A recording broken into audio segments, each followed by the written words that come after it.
Hello, my dear friends.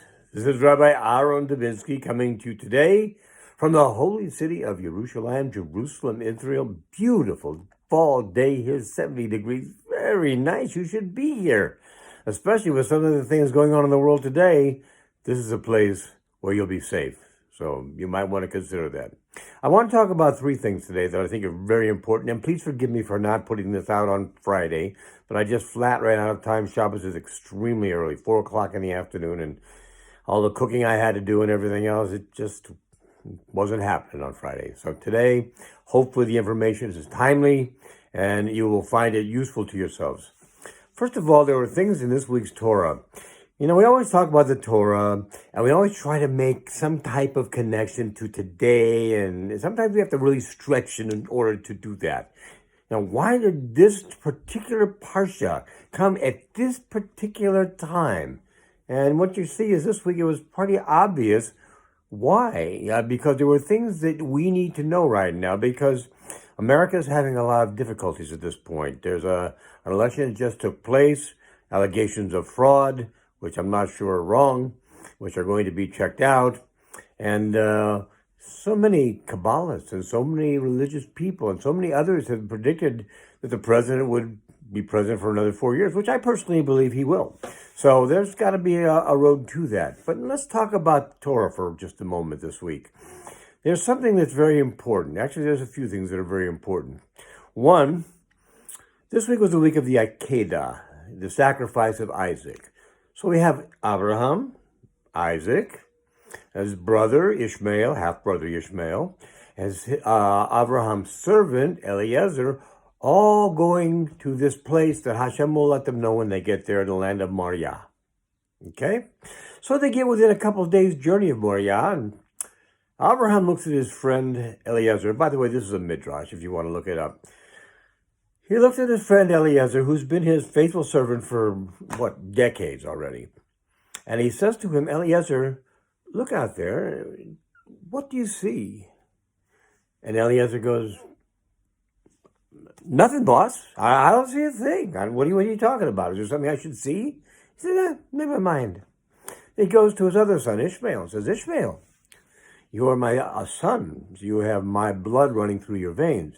Look out that way and see. What do you see? And Ishmael looks out and he says, sorry, Pop. I don't see anything. I don't know what you're talking about. And finally, he goes to Yitzchak, his other son. And he says to Yitzchak, Yitzchak, look out there and tell me what you see.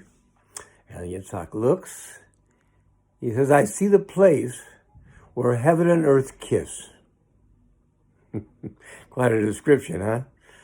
And that told Abraham all he needed to know, that this was the one who was going to carry on his legacy from year to year, from generation to generation. This was the one. It also proves something else. Not everybody sees things as they are. They see what they see. Maybe it's right, maybe it's not. What Eliezer and Ishmael saw, I'm sure was right. It just didn't include something that was very important for them to see. That was seen only by Yitzchak. Well, that's how we are today too. Sometimes we have situations where not everybody sees things the right way. They see them through their own eyes. And because of that, they don't necessarily see the truth. They don't see the truth. They see what they see, but what they see does not go far enough. And we may be in a situation just like that right now. And because of that, we have problems. And you're going to have a lot of machlokas in America, probably for the next several weeks, maybe a couple of months. So be patient and understand. I ask you to be patient for another reason, because two things. One, Hashem told Abraham Avinu last week, and I'm going to paraphrase this, but it's basically the same. It said, those who bless you will be blessed, and those who curse you will be cursed. So, all of us have read what's going on in America. All of us have seen the candidates who are running for president. It's not hard to tell which one is on the side that blesses Israel and the Jewish people, and it's not hard to see the other side that does not. It's quite obvious, actually. And understand, when Hashem gives a pledge, it's golden. You and I give a pledge, most of the time we try to keep it. We do the best we can. He doesn't have to do the best he can. He does what is expected because he is a Kadosh Baruch Hu. He's the Holy One. Blessed be He. He is the one who makes the pledge, and the pledge is forever. When He chose Israel as His chosen people, that pledge has endured for over 3,000 years. I would say that's a good track record. So if that one can endure, certainly we can take His word on the fact that those who bless you shall be blessed, and those who curse you shall be cursed, even if we don't see it now. And that gets me to my third point. This week's Haftorah was particularly interesting. It tells a story of a woman called the Shunammite woman. They don't tell you her name, but she's a woman. And she sees this guy coming into town all the time, and she has this feeling, this knowing that this man is a holy man. So she gets her husband to set up a room for him up in the attic with a bed, table, chairs, lamp, make him comfortable when he comes to town. So he has a place to stay. She sees he's somebody obviously very important. How does she see this? I don't know, but she sees it. We're talking about the prophet Elisha, who, in case you've wondered, there was a prophet named Eliyahu Hanovi, very, very, very strong prophet. It says he didn't even die. It says he went off in a chariot of fire, and he's still there today, waiting to come back to us and announce the coming of Mashiach Tzidkenu. Okay, so Elisha was his student. And the rabbis tell us Elisha was even more powerful than Elijah. So he's a very, very powerful man. And one day he says to her, "You've been so nice to me. Is there anything I can do for you?" And she says, "Well, I don't know if you can do this or not, but we're my husband and I are aging, and we have no children. Now we would sure like to be able to have some to leave behind, to carry on our tradition." If the story sounds familiar, you should remember hearing that this happened with Abraham and Sarah before Yitzhak was born. They said the way of a woman had left Sarah years before, yet in spite of this, they were told they would have a son by next year. And sure enough, they had a son by next year. You see, Hashem's word is strong. So when He tells you those who bless you will be blessed and those who curse you will be cursed, He means it. And He keeps that word, even if you don't see it at the moment. So let me take that the next step. So this woman, the Shunammite woman, has a baby boy. And everything is great. He's growing, and one day he's in the field, he goes, my head. So his father immediately takes him home and takes him to his mother. And the boy sits in his mother's lap and dies. Tragic. He told her she'd have a son. She'd have a child. He never told her the child was going to die very early in life. And she's a little bit put off by this. So she takes the baby, the boy, and puts him on the bed. She puts him on the bed. And she decides she needs to go see Elisha and say, "What are you doing to me? You give me this hope, you gave me this joy, and all of a sudden it's taken away?" Well, first of all, he didn't give it to her. HaKadosh Baruch Hu gave it to her. He was just a Navi. He was just a prophet telling her what was going to happen. So she goes to see him, and she meets his helper, and she tells him what happens. So Elisha goes with her back to her house. I forgot the most important part of the story.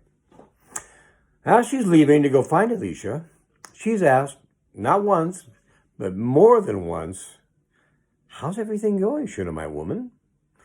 What does she say? "All is well. All is well. All is well." Her son is upstairs on the bed, and he's dead. All is well. How can all be well if that's the case? As I said, sometimes we see the truth, but we don't see it at the right time. And time is the thing that Satan uses to get us to come off the mark, to say, well, there is no Kadosh Baruch Hu Chas v'Shalom, and to deny that God works in the way He works.